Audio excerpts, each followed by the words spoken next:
اللہ کے رسول صلی اللہ علیہ وآلہ وسلم نے خود ارشاد فرمایا کہ مجھے تمہاری دنیا سے صرف 3 چیزیں پسند ہیں۔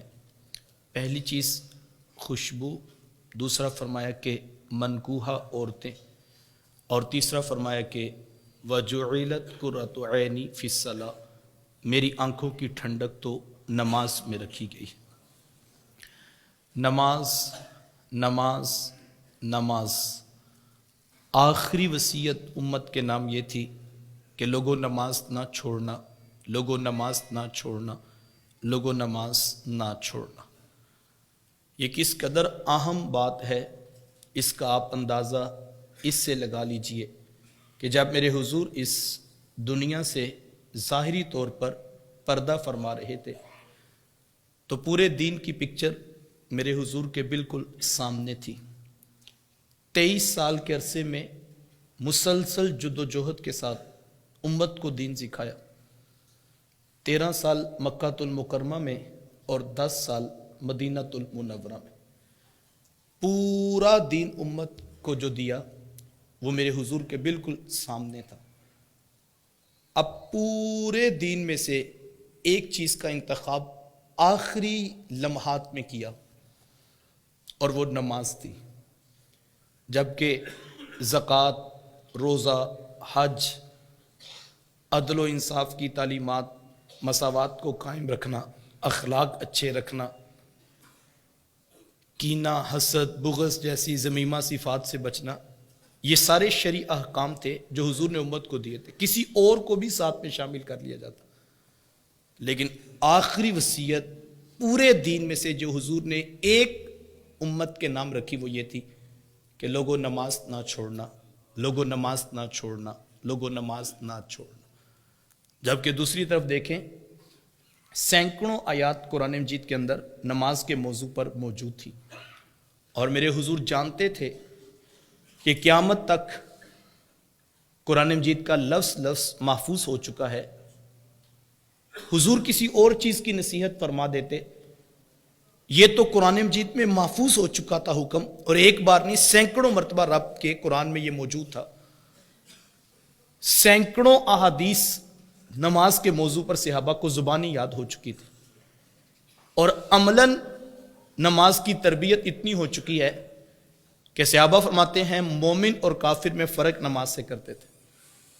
اگر کوئی شخص ہماری مسجد میں آتا تو ہم سمجھ جاتے یہ اسلام قبول کر چکا ہے، اور اگر کوئی شخص نہ آتا تو کوئی بھی اسے جا کے یہ نہ پوچھتا کہ آپ مسجد میں دکھائی نہیں دیتے، بلکہ انڈرسٹوڈ تھا کہ جو نہیں آتا وہ ابھی اس نے اسلام ہی نہیں قبول کیا۔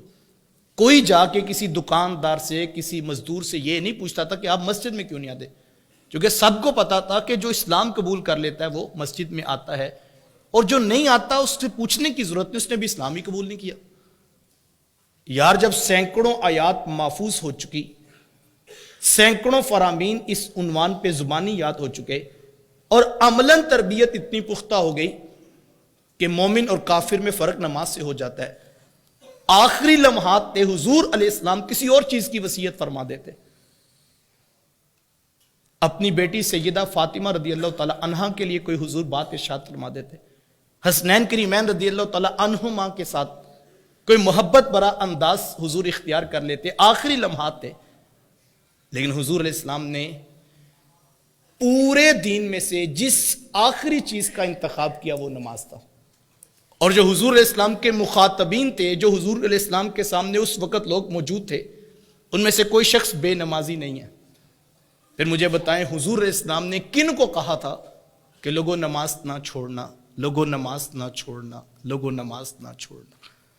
نگاہ نبوت آنے والے دور کے لوگوں کو دیکھ رہی تھی کہ لوگ اس کے اندر سستی کا ارتکاب کریں گے اور غفلت کر جائیں گے۔ آج 95% لوگ ہیں جو شاید عملاً نماز کا بائیکاٹ کر چکے۔ ہماری مسجدیں ویران ہیں۔ ہم نے یہ تو سنا ہے کہ جناب مسجد کا باہر والا حال بڑا کر دیجئے، سالانہ جلسے کے لیے لوگوں کے بیٹھنے کی جگہ نہیں ہوتی، کل چہلم کی تقریب میں لوگ زیادہ آتے ہیں، لہٰذا باہر بھی لینٹر ڈال دیا جائے، بارش کا موسم بھی ہوتا ہے تو ضرورت پڑ جاتی ہے۔ لیکن ہم نے یہ نہیں سنا کہ کوئی شخص مسجد سے واپس جا رہا ہو کہ اندر پنج گانہ نماز کے لیے مزید بندے کے بیٹھنے کی جگہ نہیں ہے، میں کسی اور مسجد میں جا کے نماز پڑھنا چاہتا ہوں. یار حکم تو نماز کا اتنا اہم تھا، اور اگر ہم اس میں اتنی غفلت کا شکار ہو چکے ہیں تو ہمیں سوچنے کی ضرورت ہے یا کہ نہیں.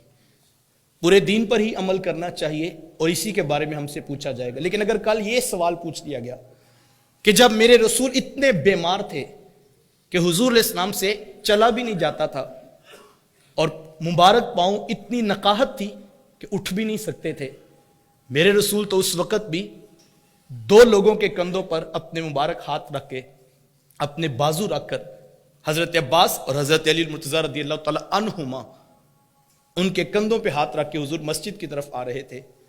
اور صحابہ فرماتے ہیں نقاہت اور کمزوری اتنی تھی کہ مبارک پاؤں اٹھایا نہیں جاتا تھا، اور ایک لکیر تھی جو زمین پر بنتی جا رہی تھی. حضور جماعت کے ساتھ آ کے نماز پڑھ رہے تھے. میں دیکھوں میں کہاں کھڑا ہوں، آپ اپنا محاسبہ کریں ہم کہاں کھڑے ہیں. آخری وصیت یہ تھی نا کہ لوگوں نماز نہ چھوڑنا. لیکن جیسے ہی کل قیامت کا دن ہوگا، حضور فرماتے ہیں ان اول ما یحاسب به العبد یوم القیامہ الصلاۃ، جس شے کے بارے میں سب سے پہلے پوچھا جائے گا وہ نماز ہے. دیکھیں اس کی بہت ساری حکمتیں، یہ بنیادی چیز تھی. لیکن دیکھیں پورا 23 سال میں جو دین دیا، اللہ نے اس پورے دین کے بارے میں ایک مومن سے پوچھنا ہے کہ جو اس کی ضرورت تھی، جو تقاضے تھے اس نے پورے کیے، جو اس کے احکامات اس کے لازم آتی تھی، جو ذمہ داری اس نے نبھائی کہ نہیں، یہ پوچھی جائیں گی. ہر امیر سے اس کی رعایا کے بارے میں، ہر اس کے دائرہ کار میں سوالات ہوں گے.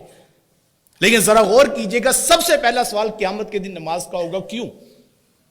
بہت سارے جواب ہوں گے اور بہت ساری حکمتیں ہوں گی، لیکن ایک یہ بات سمجھ میں آتی ہے کہ یہ سوال سب سے پہلے شاید اس لیے رکھا گیا کہ جب میرے رسول کی طبیعت نقاہت، بخار، کمزوری میں تھی، میرے رسول نے آخری پیغام امت کو نماز کا دیا تھا.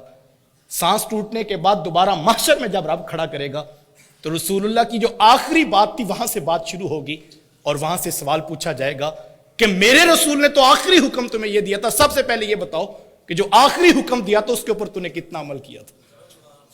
اور پھر حضور نے ضمانت دی اس شخص کو، فرمایا فَإِن صَلُحَتْ فَقَدْ أَفْلَحَ وَأَنجَحَ وَإِن فَسَدَتْ فَقَدْ خَابَ وَخَسِرَ.